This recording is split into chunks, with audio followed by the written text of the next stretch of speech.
Welcome to The Ladder. It is your hostess with the mostest, your favorite Crew Excellence member, Justin Strickland. And I'm here on the ones and twos with the homie Nate behind the screen. You know what I'm saying? I gotta show love to Nate. We back for episode 6. It's been a time. I hope that your new year has got off to a great start. Hopefully you have not quit on the resolutions. Like, I know that's still a thing. I think they said 8 days is like the average.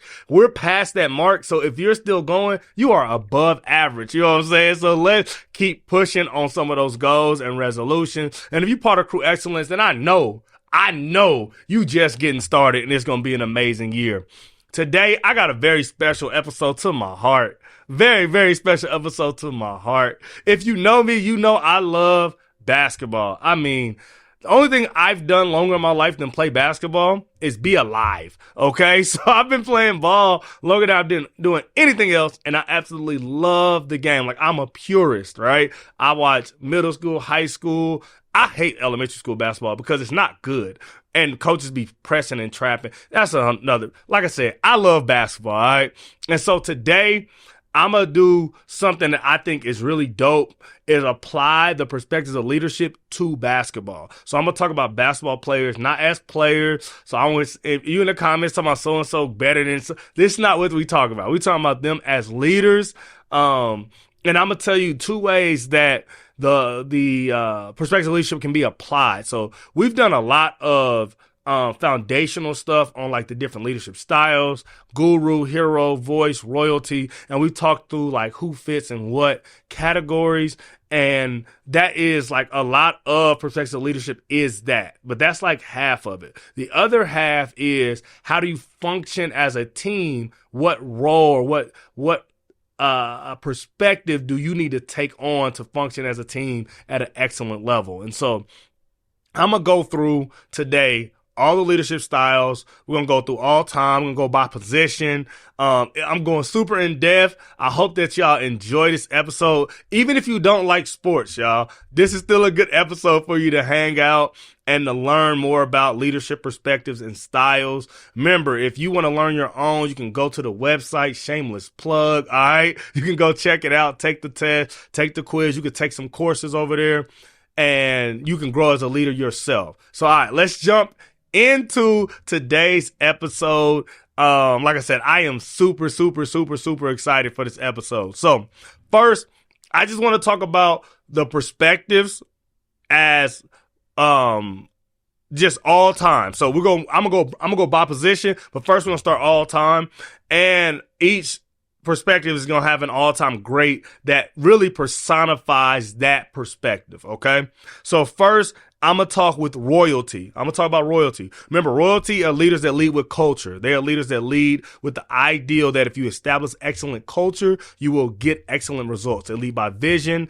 They say things like, we do this like this here. And it's an obvious culture shift whenever they become a part of an organization or they create a team. Magic Johnson is literally the embodiment of that, right? The Lakers were a middling franchise in LA. They were far removed from their glory days in Minneapolis, where they had the late great Goggles himself, George Mikan, right? And so they were really trying to figure it out, what success would look like in LA. And here comes this kid from Michigan with this huge smile who literally changes the entire culture of not only the Lakers, but of the entire NBA. And the whole premise of Showtime exists because Magic Johnson was on that team. It's not only that they were athletic, it's not only that they had more number 1 picks than any NBA team should ever have. It's not only that they had the greatest scorer, second time all-time leading scorer in NBA history on that squad. It was that Magic Johnson created a culture. He wore the mink coats. He had the shave. He was with the movie stars. He was at the premiere. Shoot, the Showtime Lakers had a club at the arena. Players would play games, shower, and then go to the club in the arena because it was all part of the culture. That got Magic in trouble. But as far as a leader, he established a legitimate, thriving culture in the 80s.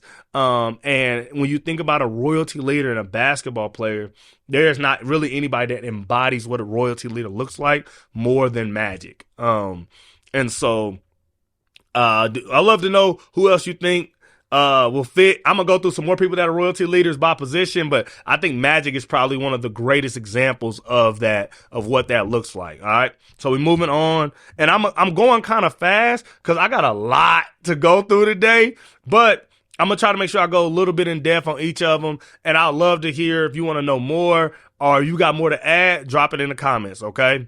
All right, so we're gonna go to the hero. Who is the NBA's quintessential hero? Everybody knows. Say it with me. Michael Jordan, right? Everybody knows. And that's why everybody is so hard to let go of him as the greatest of all time, or even have a discussion about the greatest of all time, because I think deep down, all leaders love hero leaders, okay? They love people that take charge, that want to be there at the end, that want to make the final decision. They love people like that.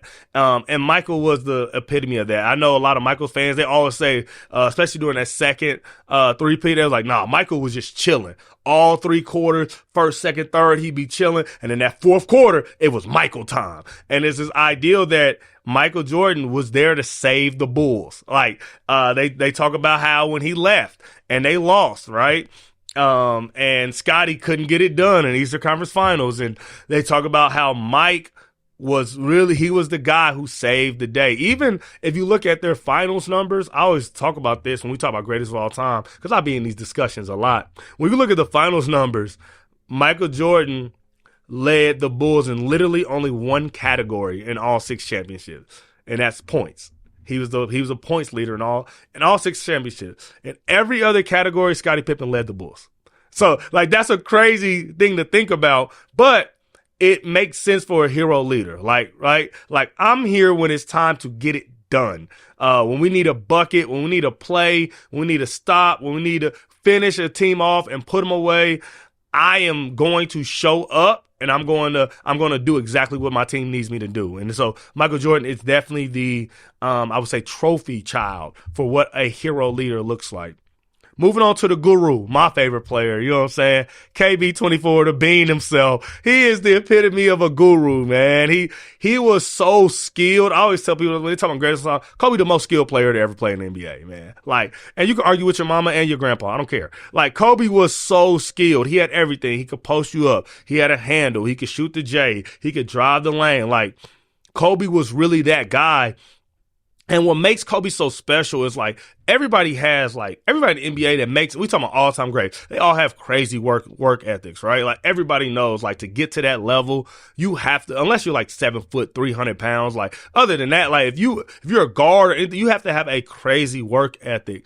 But it's like, out of all the people who have crazy work ethics, Kobe's just shines brighter. Like, Kobe has the most workout stories out of anybody in NBA history. Like, everybody's always talking about, yeah, man. Like, I know Jay Will got a story. Jay Will's like, yeah, they came to play us. When I got there, Kobe was working out. I worked out. Kobe was still working out when I finished. I talked to him after the game, like, bro, why you always work out that long before games? Like, I'm just trying to get the juice. And Kobe was like, nah, I just had to work out longer than you. Like, it's stuff like that just shows, like, Kobe's mind was on another level. He operated on another level. And even like his workouts in and of themselves, the trainers are talking like Kobe would shoot one shot 500 times. Like, he would say, I got to make 100 in a row. And if he got the 99 and missed, he would start over. Like, no disappointment. No, like, nah, I get a miss. Like, hey, I ain't gonna hold. That's what I used to do. I'd be working out. I need 20 in a row. I get the 19. I'm like, I get 1 miss. You know what I'm saying? Like, Kobe wasn't on that. Like, no, if I'm making 100 in a row, I'm making 100 in a row. And he was so inspired by a lot of like martial arts and things like that. Like, Bruce Lee quote, like, I don't fear the man who's done 1 kick 1,000 times. I don't fear a man who does 1,000 kicks 1 time. I fear the man who's done 1 kick 1,000 times. And Kobe was really on that, and he perfected his craft. And so Kobe is the guru, leader. And then the last one is Kareem Abdul-Jabbar. He's a voice leader. So as far as Voice leaders are those who speak for the people. They are those who are concerned with the people. And that was Kareem, his entirety of his NBA career. He changed his name from Lou Alcindor to Kareem Abdul-Jabbar. He became super active in politics, super active in racial rights, right? And he had this idea, even within the NBA, he spoke out a lot for players who kind of were afraid to speak for themselves, right? Like, that's why a lot of times people don't realize a lot of times Kareem doesn't get a lot of love in the GOAT debate, is because he really ostracized himself by a lot of his views while he was in the NBA. Same with like Oscar Robertson. You never hear him brought up. It's because Oscar Robertson started free agency. And so the owners and stuff don't like him. And so it's just kind of the same kind of attitude towards Kareem. But he's the epitome of a voice leader, right? Like a guy who knows there's something going on bigger than himself, who's willing to speak out about that and for others. Okay. So those are the all-time leaders. I'm going to run through them one more time, and then we're going to jump in position by position breakdown. I hope you hanging out with me, man. This is a fun episode, y'all. So all-time leader, we got Magic Johnson as our royalty leader. We got Michael Jordan as the hero, Kobe Bryant as the guru, and Kareem Abdul-Jabbar as the royalty leader. And so now we're going to jump into position by position. I'm going to start with the point guards, right? And just caveat, if I said somebody already, they're not going to be on the position by position, okay? That kind of makes sense, right? All right. So going to the point guard, my royalty leader, Stephen Curry. All right. Golden State's culture only exists because of Stephen Curry, right? Like, they've had Mark Jackson did a lot to start that culture, but he started it because he saw what Steph was. And Steph has Steph got an ego. Don't get me wrong. People always say Steph got an ego. He'll be putting people to sleep. You know what I'm saying? He get to turn around. Like, he got an ego, but it does not, his ego is not more important than the team's culture. Steph could play like a lot of all the point guard, like almost every point guard in the NBA, like Trae Young play, or like Shea, or like he could play just like them, high ball screen every time, ball in his hand. He chooses not to play like that so that he has helped create a culture in Golden State. When Steve Kerr came to Golden State, and because Mark Jackson had Stephen Curry playing like that. If you go back and watch early Steph was one-on-one ISO, put a dude in a high ball screen, go to work. Like, he played a lot like Kyrie does. But when Steve Kerr came, he was like, hey, Steph, if you move off the ball, this is what it will allow us to become. And Steph, to his credit, bought into that. And that culture in Golden State is as strong as any team's culture over the last decade in any sport, any sport and any team. Like, and Steph is 100% the anchor to that culture. Okay. For my hero, I went back in the day. I went to Isaiah Thomas, to Zeke, you know what I'm saying? Detroit Pistons, Isaiah Thomas. Man, you talking about a dude to save the day.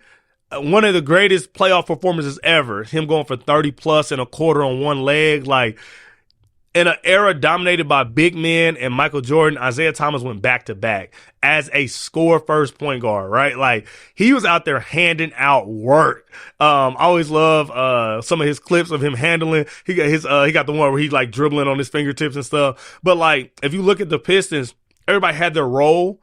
And his role was to finish teams off, to put teams away, to score the basket, to make the play.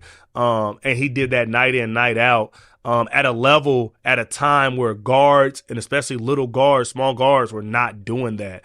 And so Isaiah Thomas is going to be my hero leader. For my guru, I went to John Stockton. So same era as Isaiah Thomas, went to John Stockton.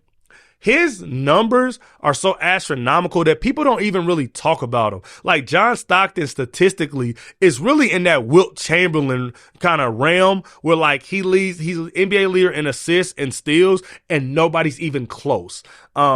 His ability with little to no athleticism to carve up the NBA every night. And that's the crazy thing too. Like, he's the league leader in NBA history in steal. Everybody get assists. So, oh yeah, him and Karl Malone, pick and roll. Karl Malone, all-time great scorer. It's easy to get assists. What about them steals though? He had to be a very, very smart player, beating guys to the spots. His hands were amazing. I was talking about how strong his hands are. I remember one story, they was like, hand check, because he used to be able to hand check back in the 80s and 90s. And it was like, everybody agrees the worst person to hand check was John Stockton. They said he would karate chop your arm, like in a way where he would try to break your wrist. And That's just, you know what I'm saying? That's smart. Like, that's understanding that if I hit this dude as hard as I can, he won't keep doing this, and it'll allow me to get to where I'm supposed to be to make the plays for my teammates I need to make. And so Stockton is the guru. And for voice leader, I went Jason Kidd. I think Jason Kidd Jason Kidd, different than Kareem, right? Kareem was more so the voice leader as far as what he did outside the court. On the court, Jason Kidd is a guy who spoke for his teammates, talked to the refs. He was talking to everybody on the floor, offense, defense. I remember in the early 2000s, the Nets teams kept going back to the finals. And I play 2K a lot, and I look back on those teams like, those teams weren't that good.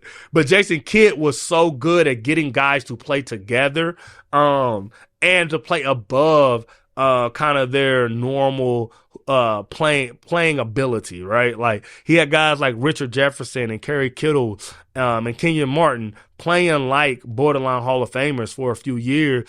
And you even see what he did in Dallas when he came and helped them win a title. He just was able to bring the team together and to lift them to achieve something greater than they could have as individuals, which is super dope, and I think it's something to be commended, and that's why he's on the list. So that's the point guards. I'm going to run through them one more time. Royalty, Steph Curry.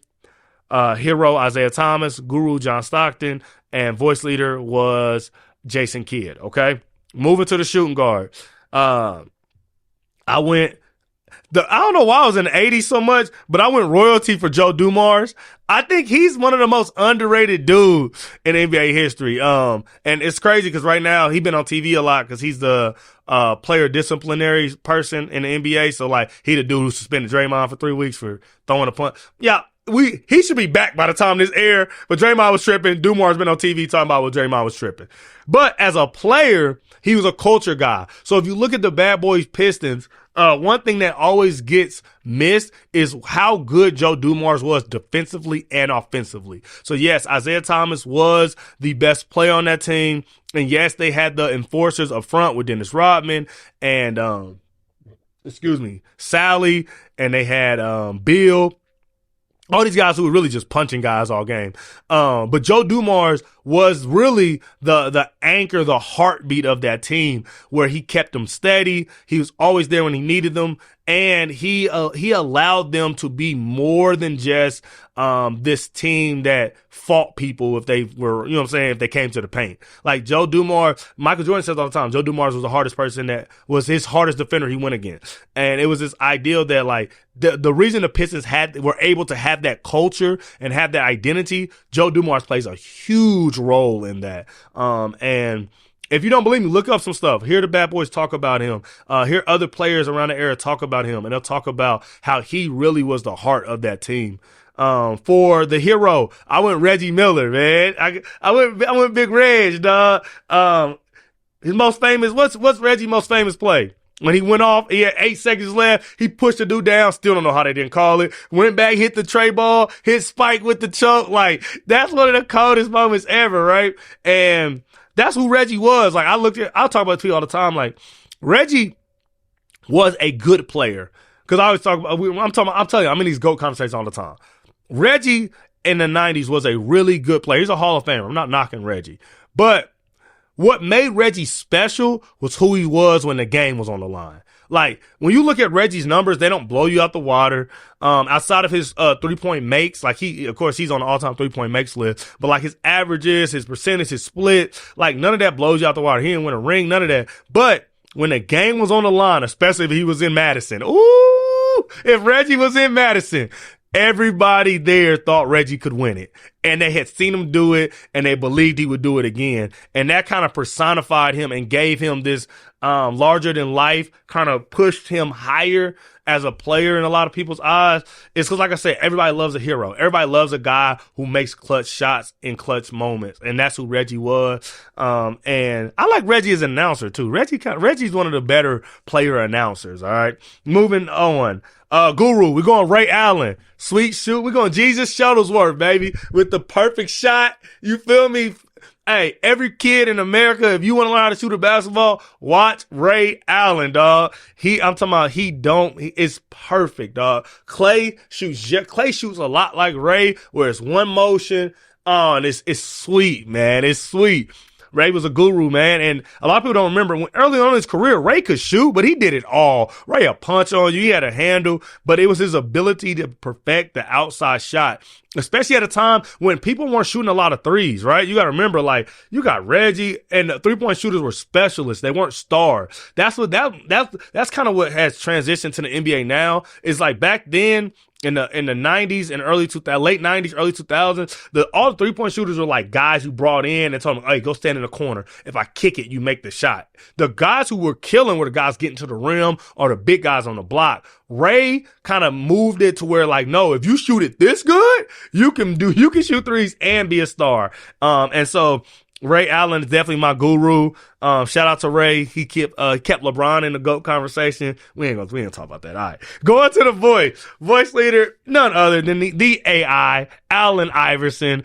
I mean, he for the culture, dog. Like, AI, the dude getting his hair braided on the sideline, wearing the ice, rapping. Like, he really personified not only himself, but an entire culture. And he's really who brought hip hop to the NBA. Like, NBA, Magic, and all them, they was like swagging, like stylists, like Clyde Frazier. They wearing the hat. They got the mink. They was like exquisite, extraordinary black people. You know what I'm saying? Like, they was on that type of time.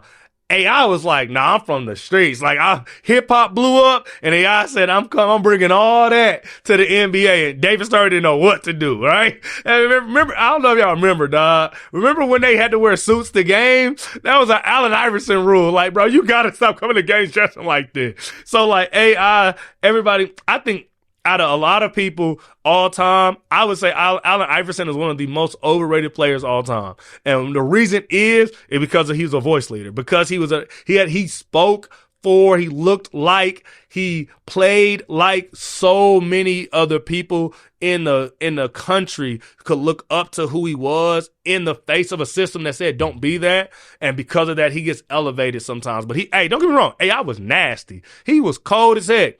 But a lot of times he gets into these conversations, greatest all-time shooting guard, a lot of these conversations because of what he was as a leader and who he was for the culture. And so Allen Iverson is definitely my voice leader for my shooting guard. I'm going to run him down. So hey, I keep doing that, man, just because I don't want y'all to forget. Like I said, it's a lot. So I hope y'all got your pen and note. Yeah, hey, leave a comment every time something, pique your interest. I need the engagement. So, you know what I'm saying? Rock with me. So we got Joe Dumars as royalty, Reggie Miller as hero, guru is the Ray Allen, and voice leader is Allen Iverson. All right, we're moving on to the small forward.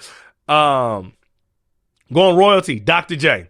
Hey, man, I don't know if there's any dude that, like, created a culture of basketball more than Dr. J. Like, Rucker Park, bringing that culture to the ABA, inspiring all those people, and, like, when you were on the floor with Dr. J, it was da-da-da, da-da-da. You know what I mean? Like, something special was going to happen, and he made you want to play like that. He made you want to play at that level. That Sixers team he played on the 80s, one of the most slept on teams in NBA history. That team was fire. And him, Moses Malone, you know what I'm saying? Like, that team was fire. And Dr. J was the unquestioned leader of that team. He was the unquestioned, doctor of culture, if you will. And so I love Dr. J. I want to make sure I included him. I think he gets left out of a lot of stuff. He definitely is my royalty leader for small forward. For my hero, I'm going Larry Legend. Okay. A dude that won 3 MVPs in the league with Michael Jordan and Magic Johnson. Hey, man, I don't know. Some people say it's a little skewed, but ain't nobody saying Larry wasn't like that. You know what I mean? Like, on a team with, like, they had a Hall of Famer come off the bench. Dennis Johnson came off the bench.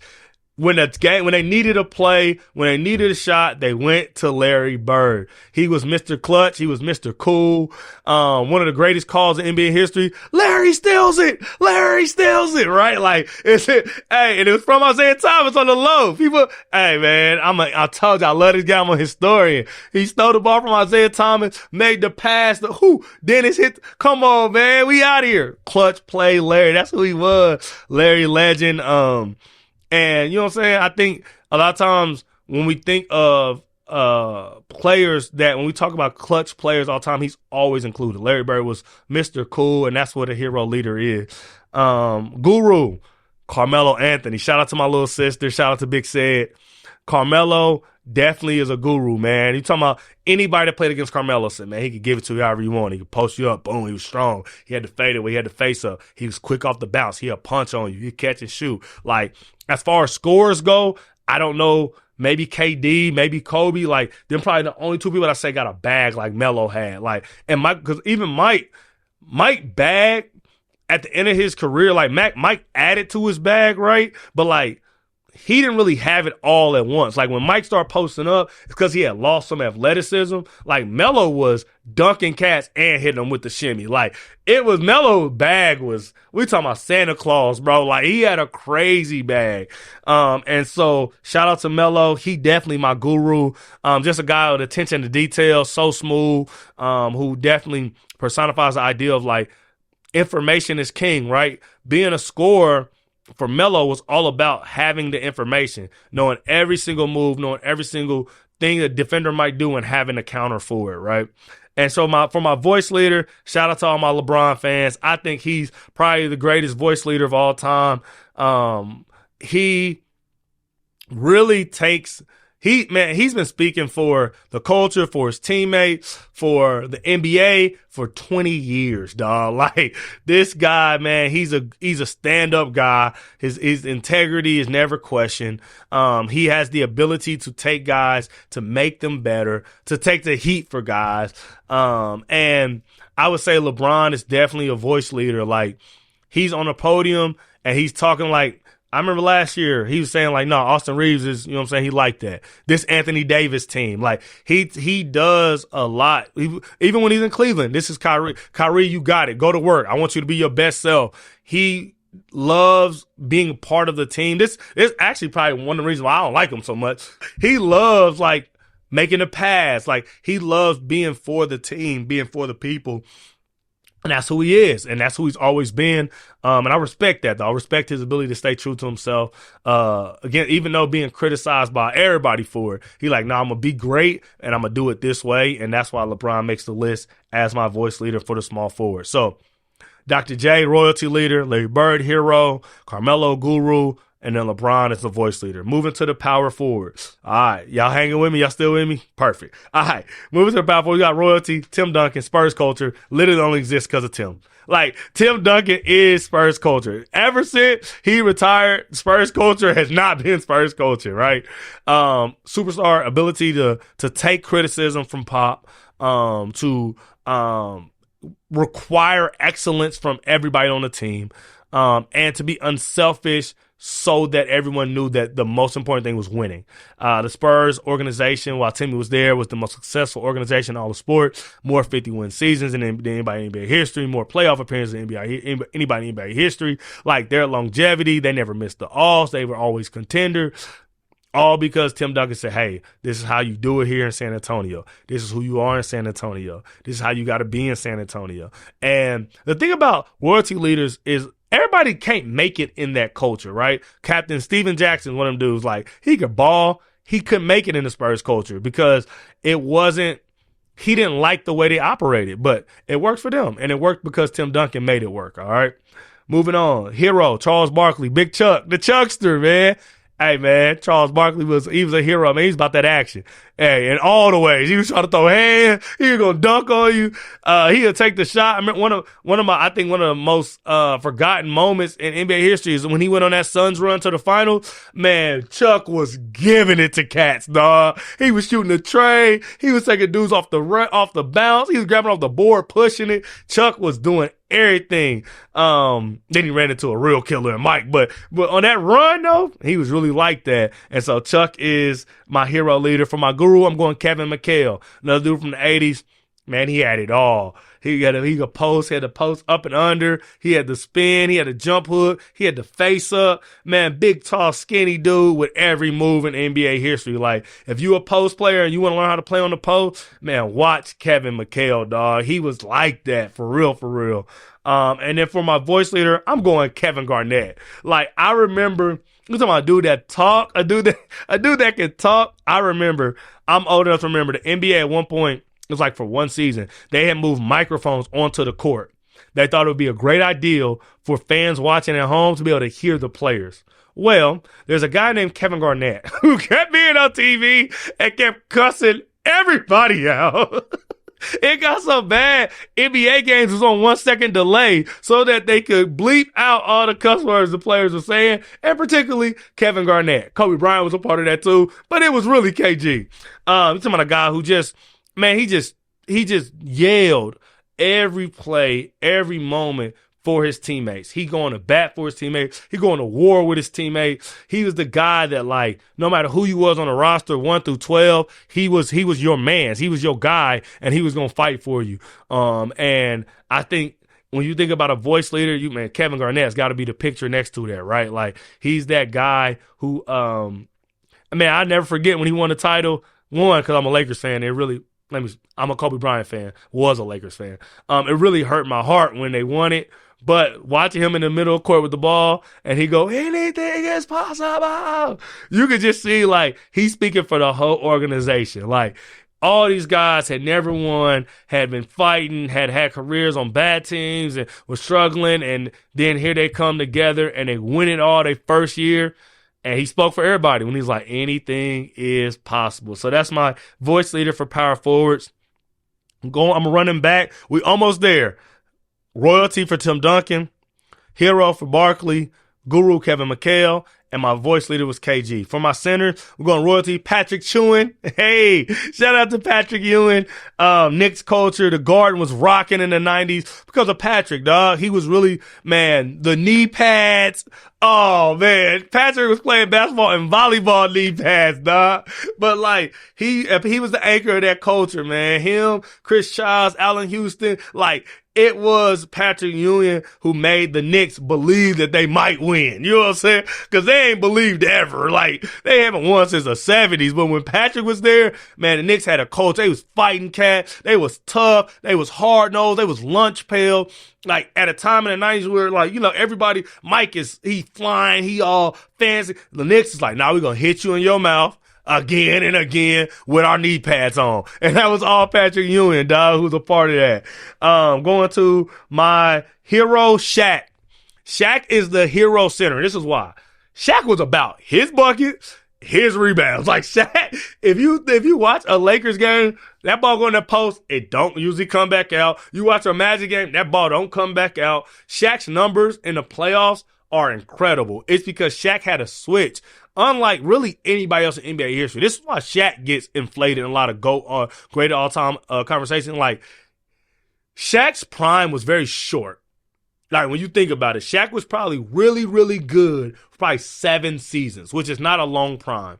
But, especially in that purple and gold, Shaq had a switch where he would coast through the regular season and in the playoffs become 2 times the player he was in the regular season.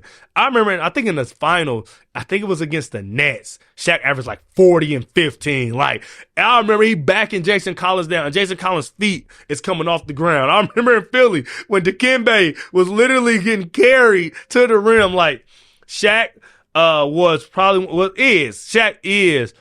is the second most dominant player. Wilt's first. Don't argue with your mama. Like, but Shaq is the most dominant player of the merger, you know what I'm saying, of the common era of basketball. And it's because he was a hero. He was dominant and he was all about that action, okay?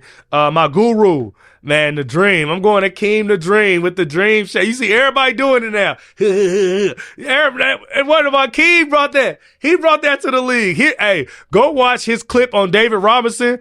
Ooh, he put him in a torture chamber, right? Biggs wasn't doing that. Like, before Akeem came into the league, like, they would stretch out to like 12 feet maybe, but it was all like, I lift more than you.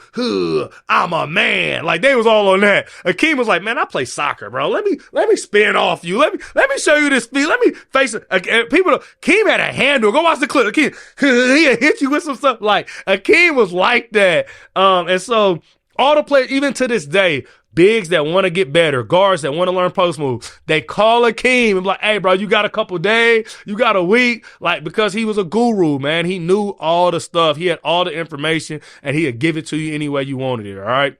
for my voice leader, I'm going back to a guy I think always gets forgotten. It's Bill Russell, man. Bill Russell was a voice leader. One of his greatest quotes was like when he first got to Boston, because Bill Russell was that guy. I think he won 4 state titles. He won 3 national championships at University of San Francisco, who I don't think has even ever been to the national tournament ever again. And then he came to Boston. He played with all these great players. What he used to do at USF, he'd get the ball, he'd push it, lay somebody, you know what I'm saying? He'd get into his offense. Because Bill Russell could get buckets. But when he got to Boston, playing with all the other great players, he's like, hey, if I get it and push it and I'm in front, because he was an athlete, if I'm in front, he's like, man, Sam Jones don't get no touch. Kuz don't get no touch. You know what I'm saying? Casey Jones don't get no touch. So he dialed back his game to fit the team because he thought it was more important for the team that be successful than for him to have gaudy numbers, which is why when you look at him and Wilt's battles, Wilt's numbers are always better, right? But Bill Russell always won, and it's because he wanted more for the team than he wanted for himself. And he's the only player to win the title as the player and the coach. Like, that's crazy. Like, dude calling the play, how you sub yourself out? That's what I wanted to know. Like, nah, I missed that lane. I got to come out. Like, that's wild. So Bill Russell, he's my voice leader for my centers. I'm going to run it back one more time. Royalty, Patrick. Hero, Shaq. Guru, Akeem, and voice leader for Bill Russell. So that's how those are all the positions, all the perspectives. And I got one more for you. This is a bonus. If you stay to the end, I got a bonus for you. All of us have a natural leadership style, right? But when we're on certain teams, we might have to slide into different leadership roles. And so one thing I wanted to talk about to finish the episode is the team and show you how each role, each leadership style, each player fit into a different role, and why that makes a perfect team. So if you've been following, you've been wondering, like, what kind of leadership perspective should an organization have? And the answer is all of them. And the best ones have the people in the right position being excellent at their leadership role and perspective, okay? So I'm going to talk about the greatest team of all time, the Golden State Warriors with Kevin Durant. And it's not even a question. They're definitely the greatest team of all time. What were their perspectives? What were their roles on that team? And the answer is royalty was Steph. So before KD even got there, Steph was like, we're going to make sure KD is happy. We're going to make sure KD fits in. Steph dialed back so much of his game so that KD can have touches and have space and feel like he belonged on a team that had just set the NBA record for wins in the season, right? Like, Steph really made that happen.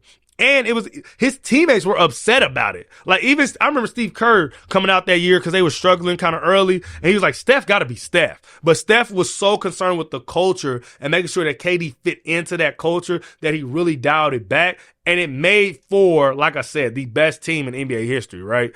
And then you got Kevin Durant, who's all hero, bro. Like, that's why it was so confusing that KD wanted to leave, because in Golden State, he got to be his best self. Like, KD, he is a guru naturally. I will say KD's a guru naturally, but in Golden State, he got to be a hero, which is he just had to get to his spot, and he was getting the easiest baskets of his life. They weren't asking him to do nothing other than score the ball in one-on-one situations.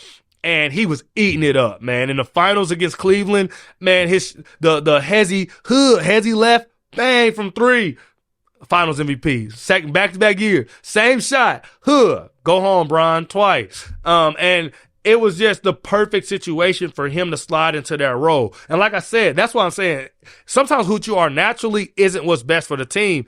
He is a guru. You hear Kevin Durant talk about basketball, how he watches basketball, all of that. He is a guru leader naturally. But when he came to Golden State, they said, we need you to be a hero. And he was like, bet. And he slid into that role and he fulfilled it with excellence. And that's why they won back-to-back titles. Now, because the reason he had to slide into that hero role is because they already had a guru, which is Klay Thompson, right? Klay Thompson was the guru on those teams where, in a sense, where He knew exactly where to be, exactly how to slide, exactly how to come off the screen so that he could get open looks. One of Klay Thompson's greatest games, he goes for 60 plus on 11 dribbles, right? Like, I think Jeff Teague's podcast is amazing, by the way. Shameless plug. He ain't giving me no money enough for this, but his podcast is incredible. But he talked about Klay scoring all them points on 11 dribble and how they were just shocked when they looked at the stats and they said, like, no way. And Klay was so smart.